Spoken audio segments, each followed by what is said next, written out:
Welcome, citizens of the world, to the GODcast. Before today's episode commences, please ensure that you are comfortable and free from symptoms of hysteria. The knowledge that is now to be imparted unto you is not suited for a frail mind. Now, submit yourselves before the GODcast. Excellent. Hello viewers, this is Bill and Fred, or Bill and Applefeather rather, and you are listening to GODcast, the podcast with the most useless information you didn't know that you needed to know, but trust me, I can assure you you'll be coming back for more. Fred, how are you? I am doing fantastic today. I'm just bursting at the seams with the Holy Spirit, and because I know the topic that we're going to discuss today, and it's one that just brings me so much joy and hope and inspiration. All good. Excellent. Well, I can feel the Holy Spirit penetrating me as well, so I'm looking forward to this one. The subject of today's interview is Jesus Christ himself, the man and sort of demigod, well, God, Fred, correct me wherever I go wrong here, who died for our sins.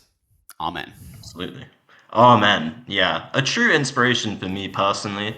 I hope that at the age of 30, I'll suddenly have some kind of nervous breakdown and then start some kind of cult that ends in me getting crucified by the powers that be. I think that would be a great way to end my life with, temples breaking open and Roman soldiers realizing who they've just killed. And basically just kind of a whole revenge fantasy where everyone realizes that guy they laughed at his whole life was actually the Son of God, and who's laughing now. That's kind of the main message of the Bible. Yeah, so I guess we're going to be discussing who Jesus actually was as a historical question, who he was in philosophical terms, the early kind of emergence of the church, and then its growth, and then we'll probably just diverge into all kinds of other things that aren't relevant at all. So let's get started. Billy, what would be your opening question for this discussion? Well, my question to you, Fred, would be: what evidence do we have that Jesus existed? How do we know he was a real person? Was he? Is that a stupid question? Did Jesus definitely exist? And what evidence do we have for that? Well, that is an interesting question because there is a whole school of thought that has emerged that was very popular, probably more in the 18th, 19th centuries, which held that Jesus never actually existed and he wasn't a historical figure. It's called the Christ myth theory, and virtually no mainstream scholars today accept that theory. It's actually a widely held belief amongst secular historians that Jesus was a historical figure. There are some early sources talking about him. One of them is a Jewish writer from the first century called Josephus, or Josephus, depending on how you want to pronounce it, who was basically a Jewish guy from Israel who ended up working for the Romans. And he had a rather contemptuous account of this kind of new cult that had emerged. I think he also refers to John the Baptist, who we'll definitely be discussing in this episode as well. The Roman deep state. Yeah. He was like a traitor to his people, essentially, Joseph. And then we also have the Gospels, which make up much of the New Testament. These aren't exactly reliable accounts, but there are some aspects of them that historians have been able to discern to have an element of truth in them. For example, the most obvious one is the crucifixion, the fact that Jesus was crucified. Pretty much all the historical scholars of Jesus accept that he was crucified, and that was how he died.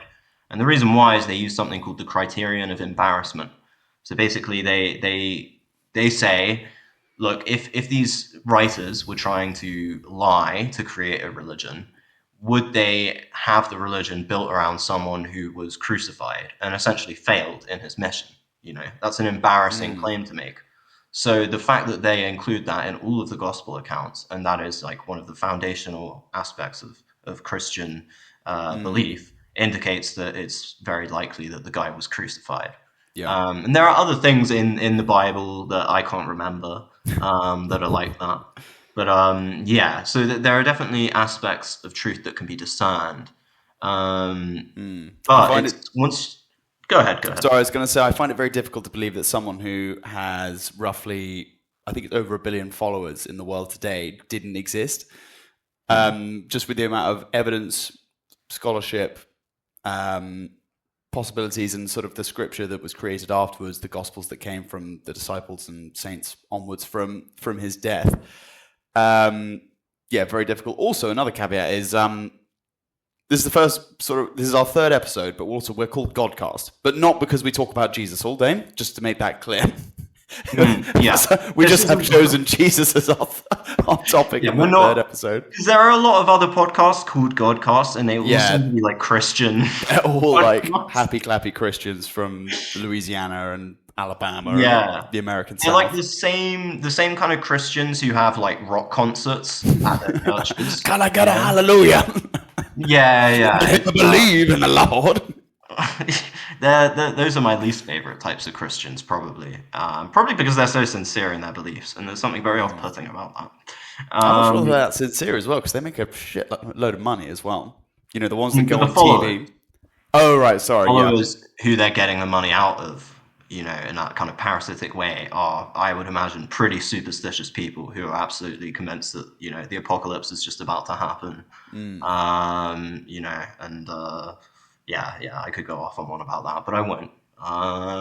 Because there's a fair chance that could be our audience, and I don't want to. We might lose our 5 followers.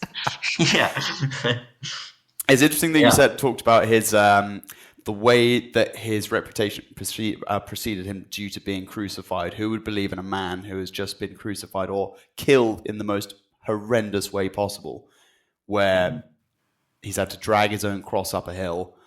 What was the hill called again? Calvary? I can't remember. Should have paid more attention in RE studies. But anyway, he dies the most horrendous death where he's hauled up. Basically, crucifixion, when you go into the details of it, you know, you're constantly trying to breathe and sort of haul yourself up. You're suspended by nails or ropes. Probably have birds like vultures or crows pecking your eyes out and, you know, the softer parts of your body. So I'll leave that to the imagination. And it's just the most excruciating death that lasts probably up to a week or several days at least. And yet someone who's been so humiliated by the Romans then has probably the greatest legacy of any man who's ever existed in history. And it wasn't inconceivable for people to claim, or for other people to claim other people were gods. Julius Caesar was claimed as a god. I think there were several Roman emperors who were then sort of held up as gods, either by themselves or by their followers. So it certainly wasn't inconceivable over 2,000 years ago, or back in the day, as they say. Yeah, and actually, if you looked at a Roman coin minted during Jesus's lifetime, it would have on it a profile picture of the emperor, who was Augustus. But then it would have writing around, you know how coins have writing around circumference. And that writing would say, one of the things it would say was Divi Filius, which means son of a god. So, and he was the adopted son. He was actually the nephew, but he was the adopted son of Julius Caesar, who had been deified by Augustus. Yeah, to kind of bolster his claims to be emperor.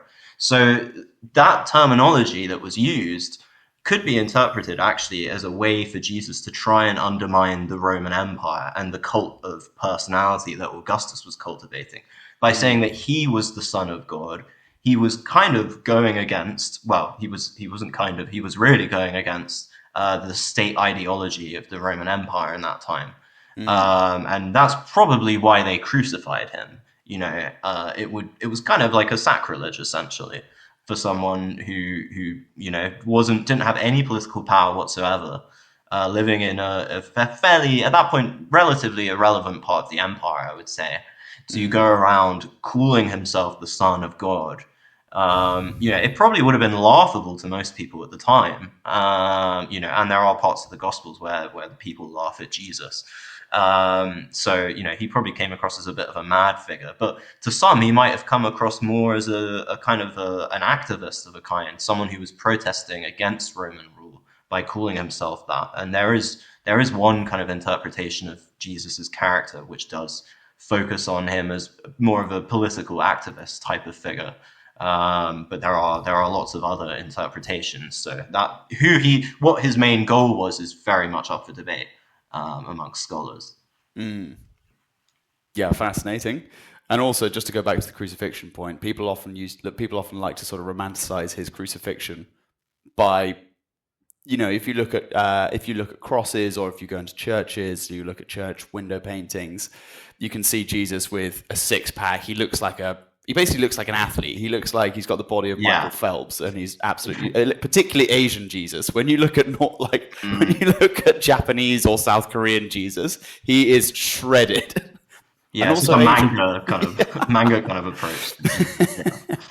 But in reality, and he's always, usually given a loincloth, and he's usually looking quite solemn. But in reality, anyone who's been crucified probably wouldn't be so solemn or calm or relaxed or shredded, but instead just be in total agony, screaming, tortured, withered, and dying the most humiliating death you can possibly imagine. Yeah, I think the interesting thing you're pointing at there, the idea of him looking somewhat calm or solemn whilst he's being crucified, I think that way of portraying it probably goes back to the Catholic interpretation of the crucifixion, which is focused more on the idea of obedience to suffering, or kind of stoically enduring suffering. But there are other interpretations of Christianity that are very different from that. Going back to the political activist idea, you could say that Jesus wasn't exactly obedient to the oppression of the Roman Empire, and he was quite forthright about his opposition to it. That's another problem really with figuring out who Jesus was, is that pretty much all the stuff he says in the Gospels is incredibly vague. He never really makes a clear statement. He speaks in parables. He's a bit of a storyteller. He says these vague things that are very open to interpretation. I don't know if he was really that vague in real life, or if that was a result of the gospel writers who were writing decades after he died, within the same century. At least the Gospel of Mark, the earliest one, that was probably written around 70 to 75 AD. But he died around 30 AD, so you're talking about 40 years later.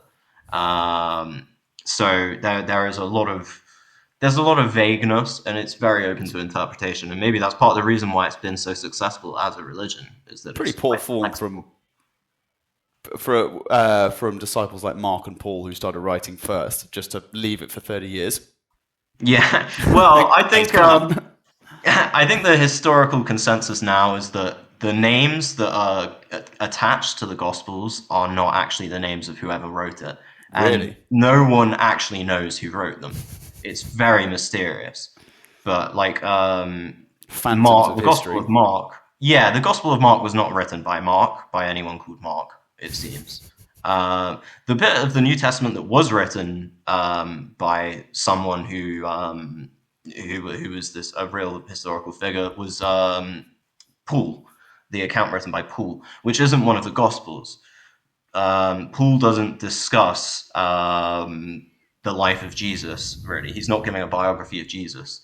And Paul's part of the New Testament came out before the Gospels. So it would have been written, I think, probably in the 40s or the 50s AD. So you're looking more at 15 to 20 years later. Paul actually knew Jesus' brother, James, who was still alive then. Jesus had a brother? Yeah. Well, guys, as your host and expert on the subject, Fred. Yeah, he had a brother called James. I think in Mark he also has sisters, but I might be wrong on that. But yeah, he certainly had siblings. James was an important figure in early Christianity. I think he probably did a lot to create the early cult. So so Jesus' siblings, were they Adam's children in that case? What? Sorry, Joseph's parents. Oh, you're about 4,000 years off. Joseph's. Yeah. Well, I don't think Mary was a hoe, so I imagine they were all Joseph's. Just thinking.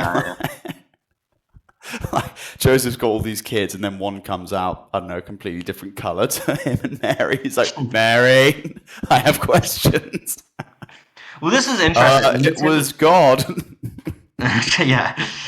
The nativity is not in the Gospel of Mark. That's in the later Gospels.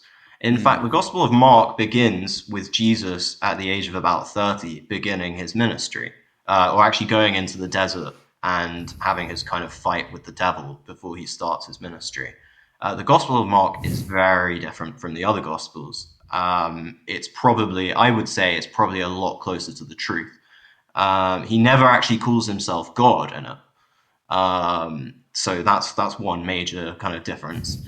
And he comes across as a very different figure from the Jesus we're all kind of familiar with. He's basically like a wandering exorcist who goes around fighting demons and casting them out of people and then like healing people and stuff.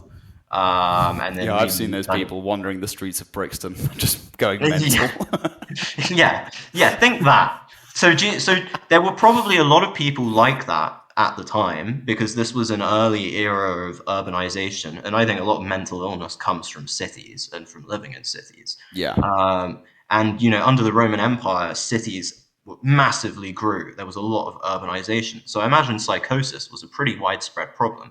And back then, what do you call psychosis? You call it demonic possession. Satan. Yeah. You've been possessed. And so, someone like Jesus could go around and heal these people. A bit like you might think of a therapist healing psychotic people today, except he was doing it for free. And also kind of going against the Roman rule.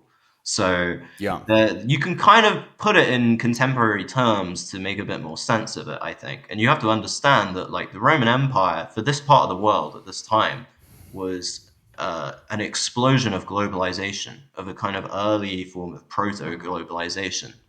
And there would have been a lot of resistance to that, especially amongst people who we would now call the middle classes, not the lower classes. I think that's an important distinction. A lot of people think of Jesus as a lower class guy, as like a peasant.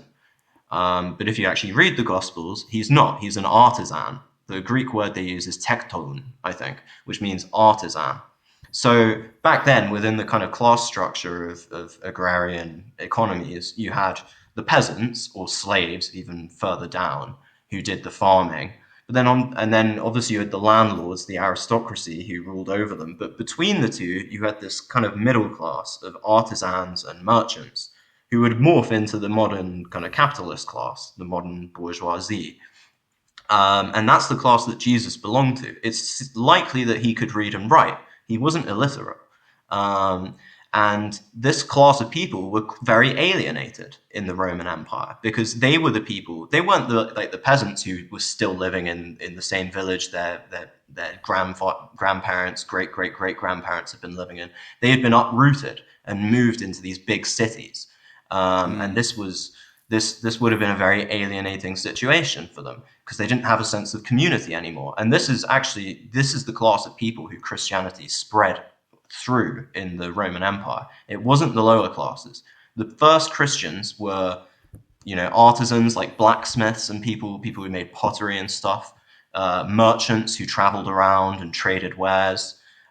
These were the people who first identified with Christianity because it gave them this kind of invisible community that they could be part of, which was something they were lacking. The other classes definitely weren't lacking that, but they were. So that's part of the reason I think why it really resonated with them so much. It's something that gets missed. What religion or what sort of deity did the Romans follow before Christianity, before Constantine suddenly switched things up a bit? So that's a really interesting question because it wasn't like they just shifted from, stereotypical classical Greek Roman paganism right to Christianity. Yeah. Religion was already changing a lot in that time. So there are a few developments going on that were worth noting. One of them is that there was a growth in cults within the empire. But one of the most common of these was the cult of Mithras, also known as Mithraism, which was especially popular amongst soldiers in the Roman army. Not much is known about it, but they worshipped a guy called Mithras, who was like a heroic deity kind of figure who came from Syria originally. He always wore a Phrygian cap, which indicated where he came from. And he was...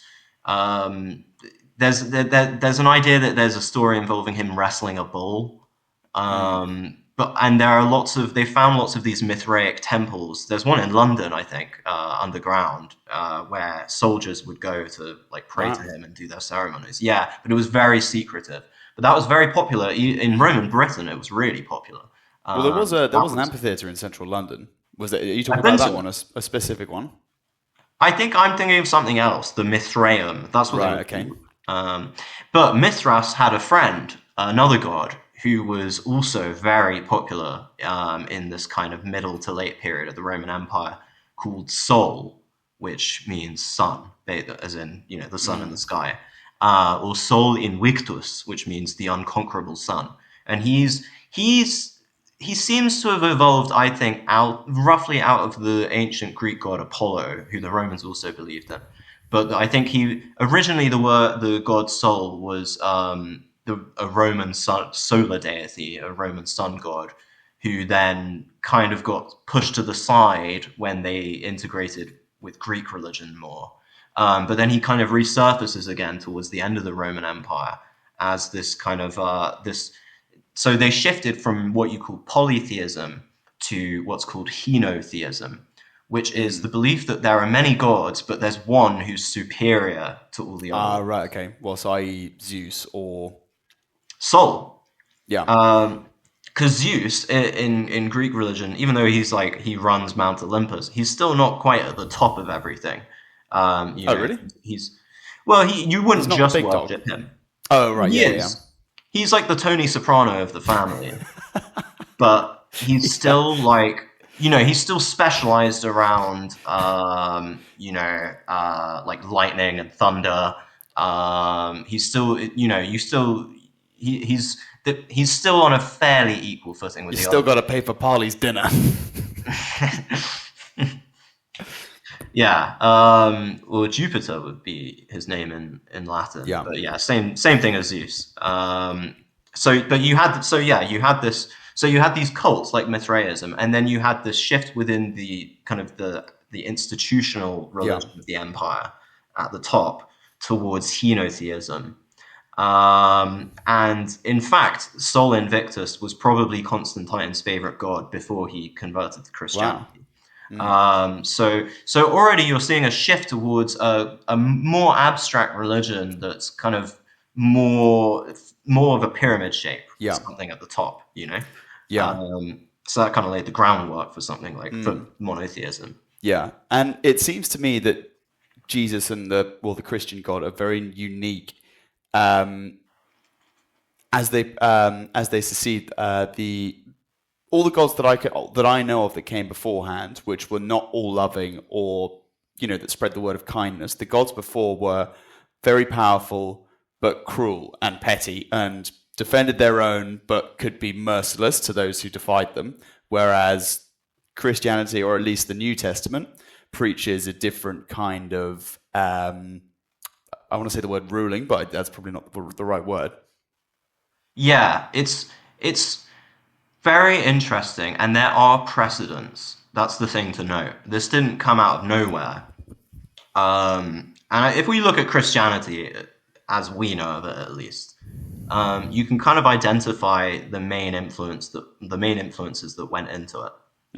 So the first influence, the most obvious one, is Judaism, which was, to my knowledge, the only monotheistic religion around at that time, where they only believed in one God. Interestingly, if you look at the archaeology, you can see then that the ancient Israelites actually started off with a pantheon of lots of different deities, and then over time, and there were these two deities. One was called Yahweh, who was the god of war, and the other was called El, which is where the Arabic word Allah comes from. And he was like the sky god. And over time, I guess because the Israelites were getting invaded so much because of where they are geographically, they kept having, war was a high priority for them. So they kept kind of promoting Yahweh and combining him with El into this single deity, and then kind of knocking off the other gods one by one, until eventually they only believe in this one God, who's the god of war, but also their god of basically everything. Yeah. And he still had a wife at that point called Asherah, but they got rid of her. And then it evolved into this monotheism. And I guess I would attribute that to the geography and the fact that they were in quite a vulnerable place geographically.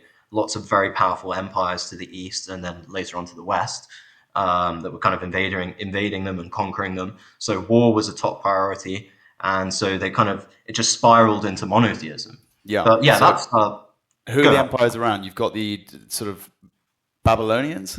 Yeah, you got the Babylonians, the Egyptians? Assyrians, the Egyptians. Yeah. Yeah. Then later on, obviously, you have the Macedonians, and then Right. Okay. Yeah. But yeah, the Babylonians and the Assyrians were kind of well, the Egyptians were where the Israelites claimed to come from. They claimed to have been basically runaway slaves. You know the story of Exodus. Great film, Prince of Egypt. Yeah, and then after that, they got conquered by the Babylonians and the Assyrians, and that's where and so over the course of time, you see them kind of developing this national identity, a very strong national identity for the time, because nationalism wasn't a thing yet. So yeah, it was an exceptional area in the sense that it had these very unique kind of properties and a very unique culture that went along with it. Yeah. Well, that sounds like a very hotly contested area. I'm glad things have calmed down now. Yeah. Glad to see peace on earth. Yeah. So you have you have Jewish monotheism. That's one kind of ingredient for creating Christianity. Another ingredient is Greek philosophy. And this is where the idea of an all-loving, of an omnibenevolent deity comes from, I think. Because when we're talking about Greek philosophy, really, we're talking about Platonism. And Platonism has a lot in common with Christianity. We should do an episode on Plato at some point. Yeah, I'd love to. And Platonism is a massive influence on Christianity. First of all, Plato has its own Christ-like figure, who's Socrates, who is killed by the Athenian state for his beliefs. And for corrupting the youth was the official charge. Yeah, I remember him in Bill and Ted's Excellent Adventure. Yeah, he just went around Athens bickering with everyone, and then they made him drink poison for it. But part of Platonism is this idea of the good. So Plato believes in the material world, which is an illusion, and then a higher world, which is the world of abstractions, the world of the forms, of just pure ideas. So that's his idea of heaven, basically. And there's a hierarchy of these ideas. You see this especially in Neoplatonism, which was emerging around the time of Christianity. And at the top of all these ideas, there's this one greatest idea which contains all the other ideas, which is the good. So you have this kind of... and another part of Platonism is a belief that philosophers will go to a higher plane of existence after they die because they're not tied to the body. They're interested in the ideas rather than the material world around them. A bit like Buddhism in that sense. So when they die, they are unshackled by their body and they can kind of float up to essentially heaven.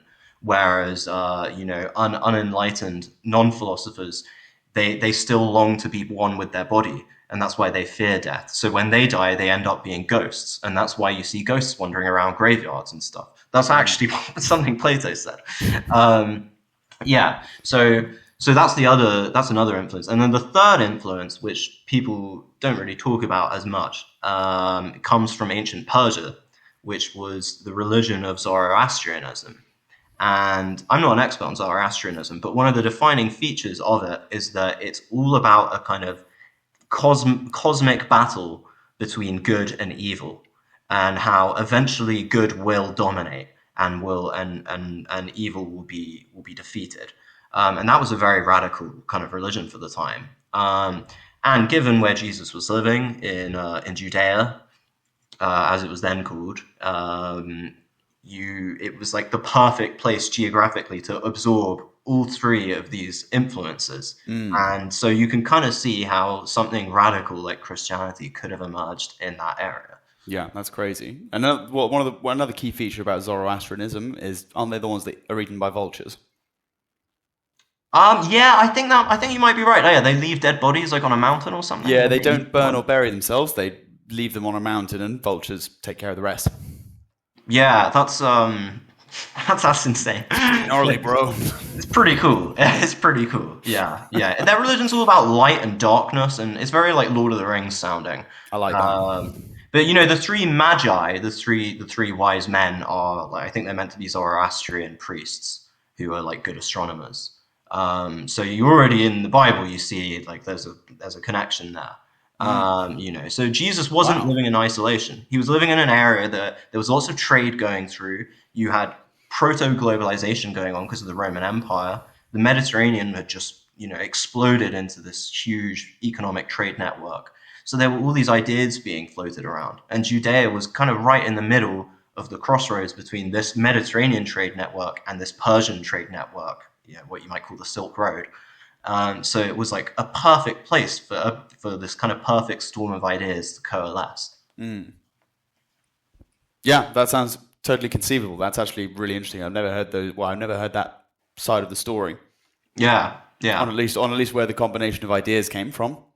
Yeah. It's like, so you know, people, you know, if you look at Islam, how that emerged in the Arabian Peninsula at the time, you know, people kind of think like, oh, how did something like that emerge there? You know, it's just a desert. The reality is, like, in that part of the world, there were a lot of merchants. The Prophet Muhammad was a merchant. So there were people who were traveling around interacting with, you know, the Eastern Roman Empire, the Persians. There was a lot of Christianity in Persia at the same time back then as well. Yeah.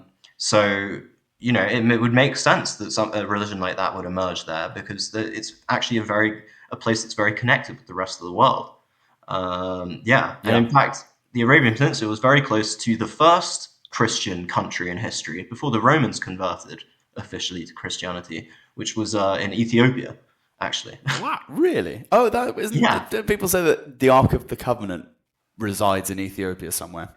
Yeah, there's a church down there saying they've got it. I think I'm just regurgitating Joe Rogan now. Someone go, and yeah, tell me more. Well, there's this radioactive church in Ethiopia which contains the Ark of the Covenant. Yeah, on some Indiana Jones shit. Nazis in Ethiopia. Yeah. So that gives you some idea of of like what the background was or the context for Jesus, and that's one part of the story, I guess. But then there's the story of Jesus himself, and you know what he actually did. And at that point, it all gets very hazy and very mysterious. But what was happening in Britain at the time? I often like to compare timelines and sort of compare great moments of history with other moments that were happening to put them into context. And so what was happening back, what time frame are we talking? So in sort of 30 AD. Yeah. What was going on in Wessex? Well, Wessex didn't exist yet. They were, but they would have been a Celtic tribe called the Gewissae, I believe, which morphed into Wessex hundreds of years later. But Britain, I don't think Britain had been conquered by the Romans yet. Was that sort of 130 AD or around that? I think it mostly happened. It was either Claudius or Vespasian. It kind of went in phases, you know. I mean, Caesar had been there before. He briefly went there, but he didn't conquer it. He just kind of went there and probably saw there wasn't much going on. He said he did, though. Well, yeah, but really he didn't. It didn't become a Roman territory until, after the reign of Augustus, I'm pretty sure. But Britain would have been connected to this whole Mediterranean trade network because Britain, especially Cornwall, was a really good place for mining tin. And tin is one of the main ingredients to create bronze. So actually, Britain had been connected to this trade network already for well over 1,000 years by this point in time. Yeah. So even when you're talking about the mythical Greek era of the Trojan War or whatever, the Bronze Age, a lot of that bronze was made from tin that had been mined in Cornwall.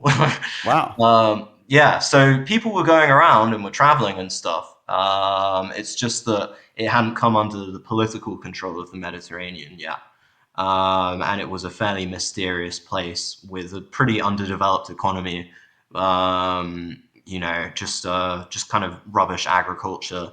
Just sort of sheep, chickens, and people painted blue. Yeah, just Celtic kind of, probably quite chilled though. I think they were probably quite happy people. They certainly treated women a lot better than the Romans did. They were known for that. They had more of like a matriarchal kind of society. Wow. Yeah. But yeah. So what else was going on in the world at this time? You had this massive explosion in the Roman Empire. People living to the north of the Roman Empire, the Germanic peoples, would have been gradually kind of migrating south to get closer to it,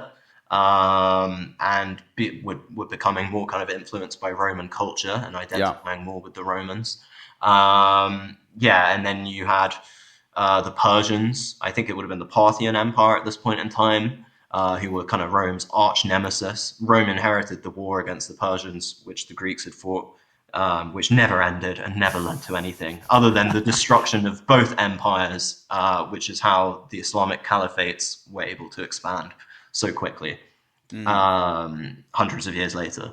But what you've got really is this kind of proto-globalization. You got people from very different cultures interacting with each other, different ideas going around, and a lot of people feeling a very definite kind of disenchantment with their lives under this regime, and feeling a longing to kind of break out of this world, and to look for a better world. So it was a very ripe ground for something like Christianity to explode.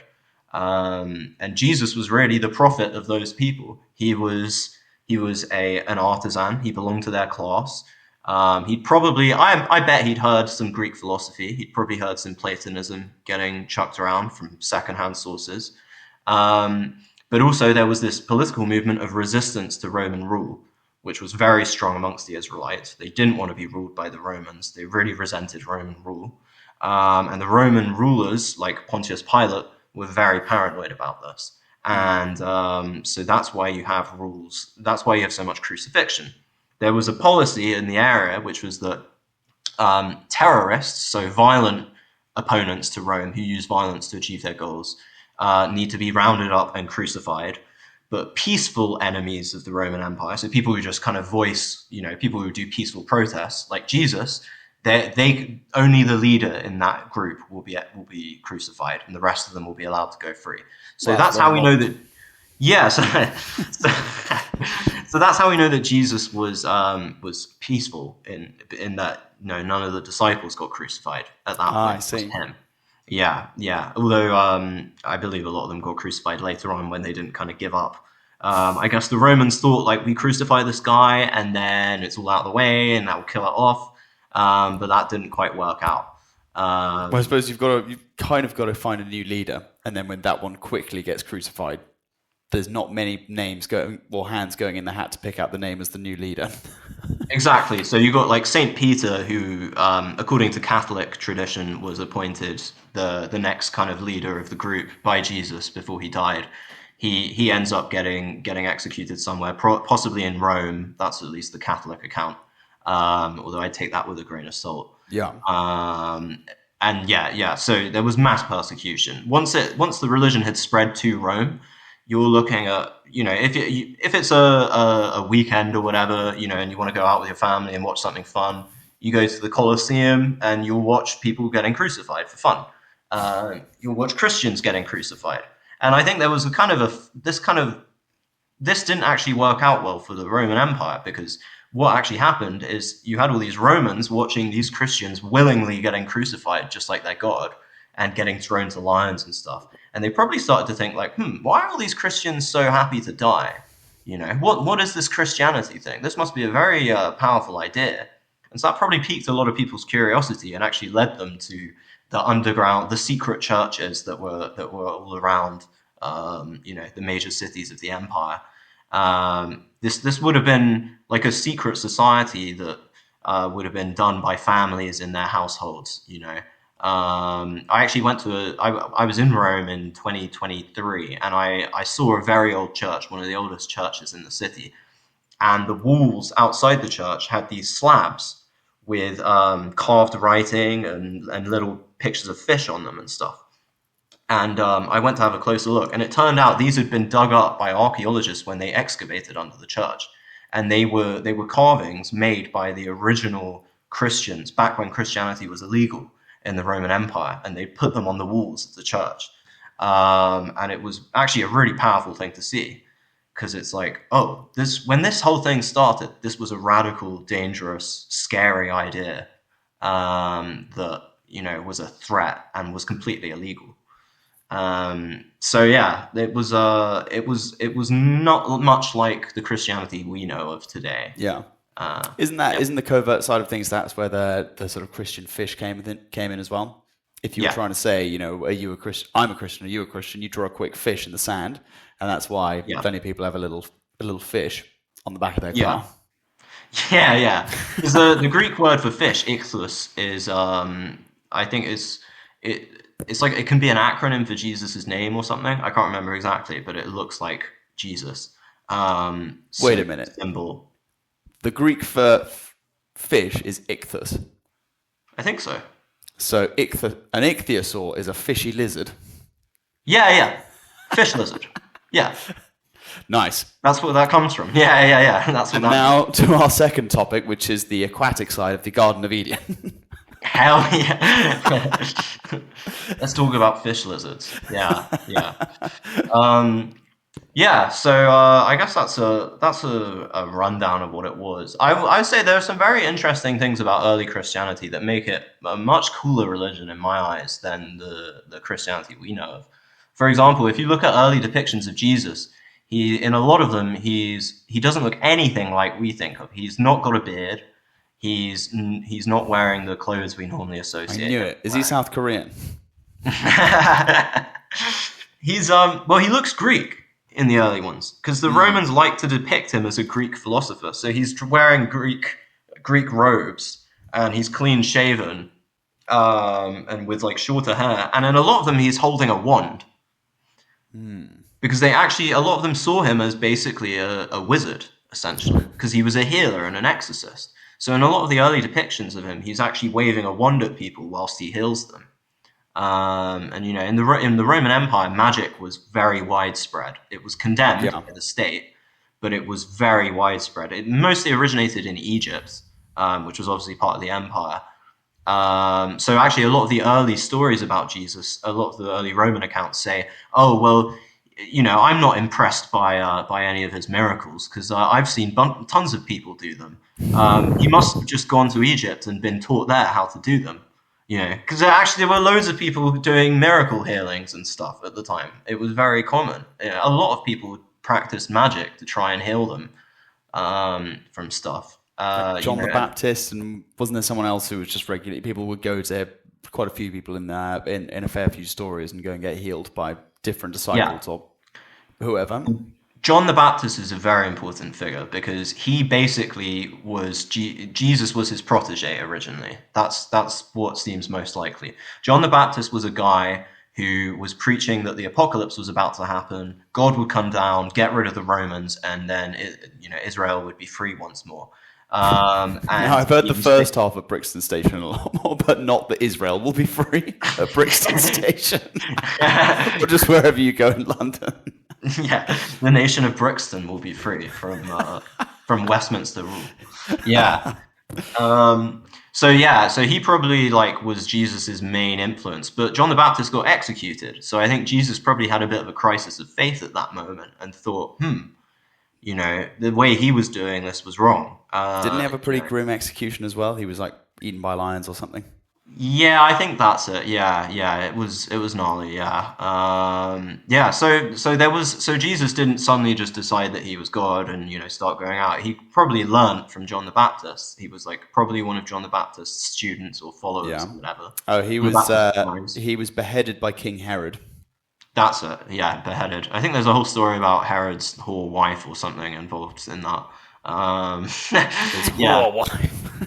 Yeah, but yeah, so and then Jesus gets his little group of disciples, which is a bit like a Platonic academy, his little kind of group of students, and he kind of revises the beliefs and creates his own thing out of John the Baptist's kind of groundwork. So yeah, so there's actually so much context that makes this whole thing seem a lot more kind of you can kind of see how it would happen.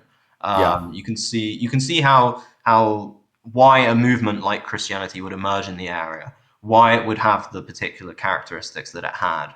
But then you can also see why it would spread so much and why it would be such a successful kind of belief system in that way. Yeah, but obviously it didn't become the official religion of the Roman Empire until Constantine the Great. Actually, until after him, it was Theodosius the Great. Constantine converted to Christianity, but he didn't make it the official state religion. That was Theodosius. Right. And by that point, the empire is a completely different thing from what it was during Jesus's lifetime. It was, I would say, it was basically a completely different country. In fact, it was more of a country than it had been before. It was more of a nation. It had more of a national identity. In Jesus's lifetime, very few people within the Roman Empire were Roman citizens. By the time of Constantine the Great, everyone who lived within the empire, from Britain to probably Western Iraq, was a Roman citizen. They actually had a name for the Roman Empire, which we wouldn't call it, which is Romania. The word Romania, Romania, is what they called their country that they were living in. Yeah. If you look at late Roman art, it looks nothing like what most people would think of as Roman art. It looks completely different. It looks very strange. It's extremely abstract. It looks a lot more like corporate art that we have today in some ways. The proportions are all bizarre. But it's not bad art, but it's really strange. Everything's very two-dimensional and flat. Everyone's got bizarre proportions. There's much more like geometric shapes and stuff. And really, that's what you would call, instead of the today's cultural Marxism, what back then might be called a kind of cultural Platonism. That was kind of where they were at in their culture. They developed this very kind of abstract culture based around like Platonism and Christianity and all these things. So the late Roman Empire was very different from how you see it. I've never seen a film depicting it accurately in terms of like the clothes people are wearing. They didn't. If you went in a time machine back to 5th century Roman Empire and walked around, you wouldn't be able to guess you're in the Roman Empire because our stereotyped idea of what it looked like is so far from how it actually looked. You'd probably think you're in some weird like medieval Eastern European country. Wait a minute. So are you saying that Ridley Scott is not portraying Rome for how it actually was at the time? Which film did he do?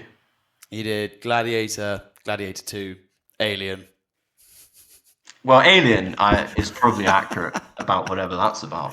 Well, Gladiator is set in, isn't that set in like the reign of the Emperor Commodus? Yes, and Marcus Aurelius. And Marcus, yeah, so I think that's probably, I mean, I'm sure it's not accurate in detail, but like the gist of how it looks in that period is probably it's not far off. Like you would, cool. If you went back to the Roman Empire in that period, you would be able to guess it was the Roman Empire. But if you went to, a couple hundred years later, it would be like so different. You would have no idea where you are.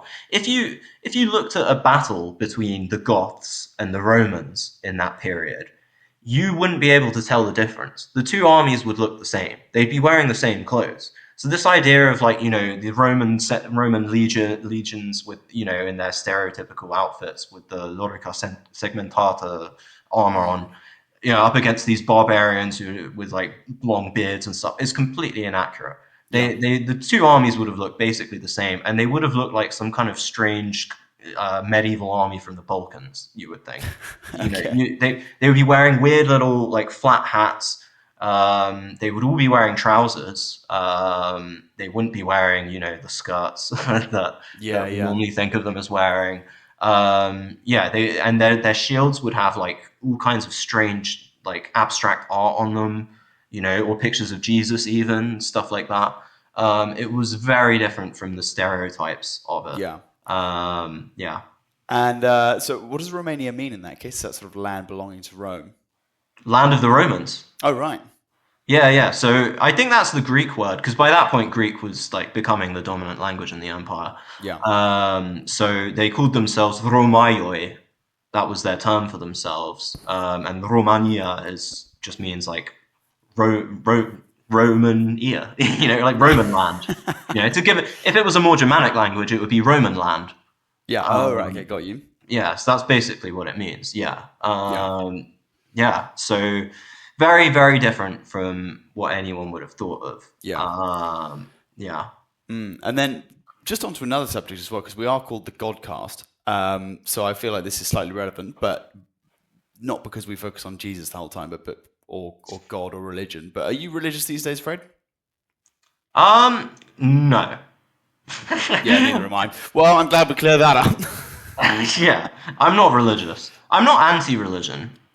I think the religions we have currently are insufficient. I don't think religion is a static thing. I don't think that Jesus or whoever figured it all out. I think that they played an important role in history in developing human consciousness. But I think we are by no means at the end of that development. And I think that the age of non-religion, of irreligion, is actually a kind of a stage in the development of a higher form of religion, essentially. But that doesn't exist yet. Yeah, that would be my worldview on that. But I couldn't tell you what that religion would look like, really. All I can say is what it wouldn't look like. Sort of humanism, focusing on what's in front of you rather than what's after you die. No, I think that's what we currently have. And I think that's what will end. I think that's the negative moment. That's the moment where we refute all the old religions in order for us to build new religions. Yeah. So the universe could inspire a religion of itself, a sort of scientific religion in some way, shape, or form. That's more like what I think will happen. Yeah. I think the problem we have is that in the past we used to try and understand nature in moral terms, right? Yeah. And when I say moral, I mean it in a really general sense. I don't just mean ethics, right and wrong. I mean culture, beauty, all these kinds of concepts of purposivity. Okay, yeah, got you. So the ancient science was an attempt to understand nature as if it was supernatural, as if it was moral. The attitude we have today is the inverse of that. We try and understand morals or the moral realm as if it was an extension of the natural order. Yeah. As if it was just another part of objective reality that we can kind of scientifically understand. And that's where you get things like psychology or economics or stuff like that. But I think that's not the end. And I think anyone who thinks that we've reached kind of the end in our development of a philosophical worldview is nuts. It's like Francis Fukuyama saying that after the Berlin Wall fell down, saying that this was the end of history, and it's all kind of done now, and there won't be any more conflict or whatever. It's nonsense. I think that it's like what we have to do. The end of Return of the Jedi, when you've got Ewoks dancing around the place, and that's the end of that. Yeah, it's a fantasy. It's a fantasy that you get in fairy tales or sci-fi films. It's not. Obviously, we all know now that Fukuyama was being an idiot when he said that, because things in the world. It doesn't look like history's over just yet. But that would be my view, where we kind of balance the two out, and we have develop a new worldview where we can understand the natural order in its own terms, and we can also understand the moral order in its own terms, and not just kind of explain morals as just something that's man-made, as social constructs. Now, I'm not saying there aren't social constructs. I think there are social constructs, but it's only through it's only through social constructs that we can get to the moral reality. Yeah.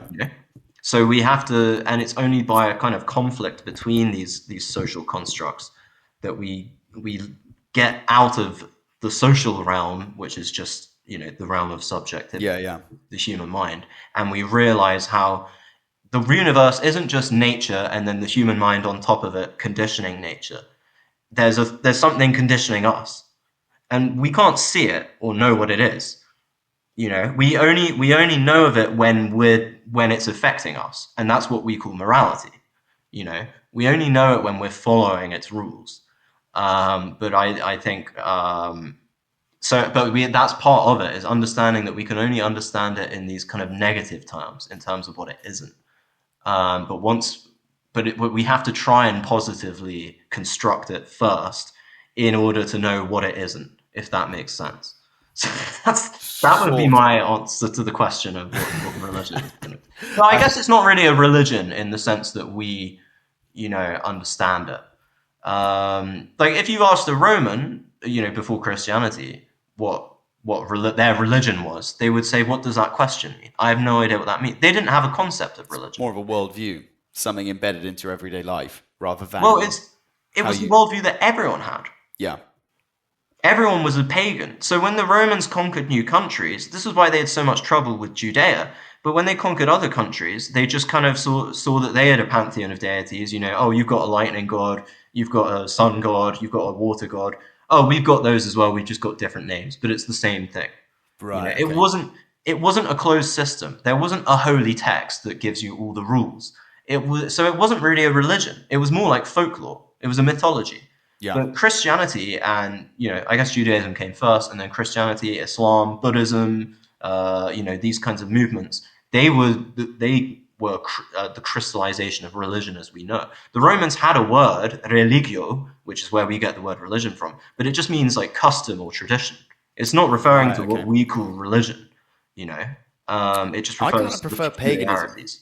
From what you've told, from everything you've told me, the idea of paganism has sort of ingrained into your world. How you don't do it on a Sunday; it's ingrained into every single aspect of your daily life.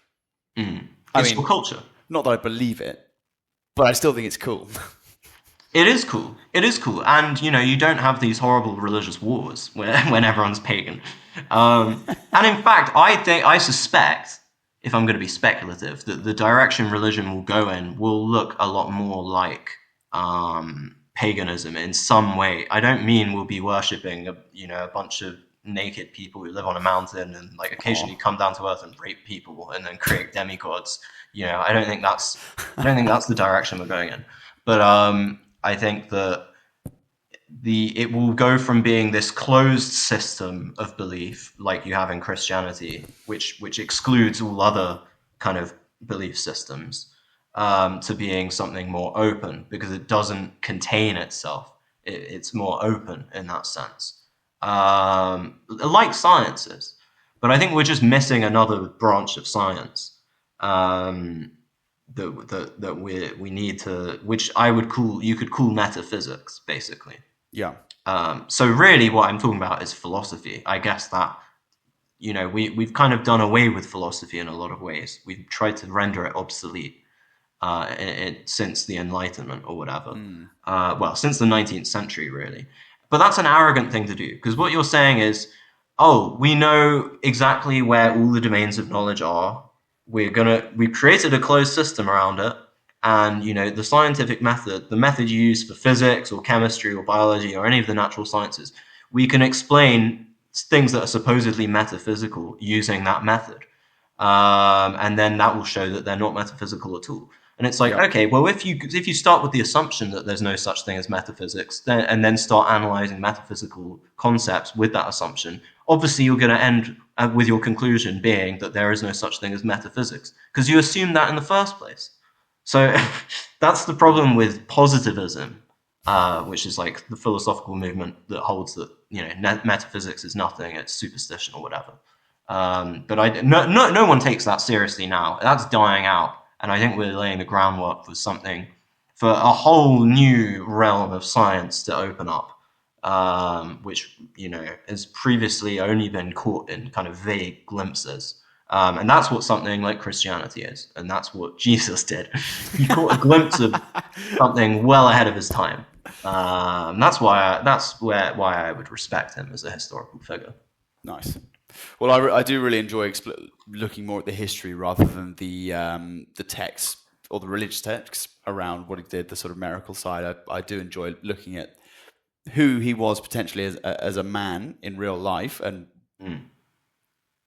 rather than looking at it through Bible stories, looking at it through a sort of an evidence-based system and looking at evidence of who he was and who the people around him were and what he did in history after his death. I do find that particularly fascinating. Yeah. It's sort of just having a sense of the context so that it actually makes sense. It's not just this vague thing you've been told about at school or whatever. It's like, oh, I could see how something like this would happen.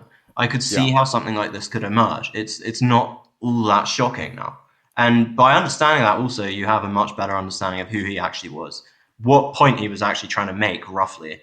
And also I think the figure of Jesus you end up with is a lot cooler than, the hippie guy on the cross. Yeah.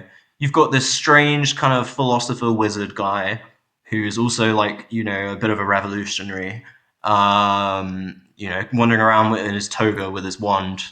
Like that's a much more like fun idea, I think, than just this kind of solemn, hippie guy who told you to just respect authority and not do anything about it. Just be nice.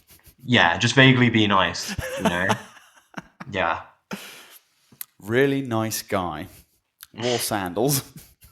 All that stuff, yeah. Excellent. Well, I'm glad we've covered that. Who do you fancy as our next either topic or person who we could talk about for the next podcast? Well, I've had some ideas. We could. I know that AI is a hot topic, and I've definitely the things I've been saying about science and religion and philosophy. I could definitely float those ideas around on the topic of AI. Well, we've covered Mao Zedong, our Lord and Savior Jesus Christ. I think that's it's a bold pair to follow. So let's just say we're not going to choose someone like Ed Miliband as our next subject. I want to complain with Ed Miliband. Who's that? I want to complain with Ed Miliband. I thought you said everyone wants to complain with Ed Miliband. Well, I've got like delayed brain where I'm like thinking 10 years in the past. I don't like this Ed Miliband guy. I don't like what he's doing for the Labour Party. Oh, what a knob. Anyway, what we can assure you is that it will be someone exceptional, someone who's a landmark in history, a landmark in the timeline, someone particularly interesting. Absolutely. We don't talk about boring stuff on this show. No. It might be pointless, but it certainly won't be boring. No, exactly. All right then. So we'll have a think. We'll figure something out, and we'll continue to educate the masses on things that are very pressing issues, very important issues that they should be kept awake by.